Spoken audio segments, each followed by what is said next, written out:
অনেক কিছু রান্না হবে। দেখো এই কচুটা বাটা হবে, সেদিনকে বলতো সর্ষে বাটা কাঁচা লঙ্কা বাটা দিয়ে কাঁচা বাটা হবে, গরম ভাত দিয়ে খাওয়া হবে। আর এখন হচ্ছে এই বেগুন ভাজা, আর হচ্ছে 5 রকমের ভাজা, আর এই পাবদা মাছ আর কাতলা মাছের ঝোল হবে। পাবদা মাছটা আমার ভাইয়ের মেয়ে খাবে, আর হচ্ছে কাতলা মাছ হবে ঝোল আলু দিয়ে। আর এই আমের চাটনি হয়ে গেছে, আর এটা আম দিয়ে ডাল। আর এখন এই ভাজা হচ্ছে, এখন আরও কিছু বাকি আছে, পায়েস হবে, নিচে ভাত হচ্ছে নিচতলায় কাঠে উনুনে।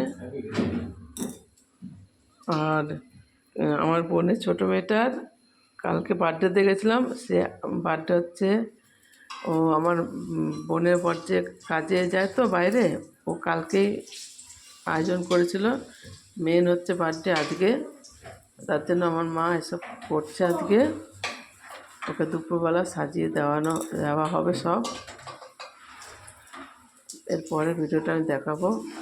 এখনও সব হয়নি, কিছুটা হয়েছে, এখনও বাকি আছে।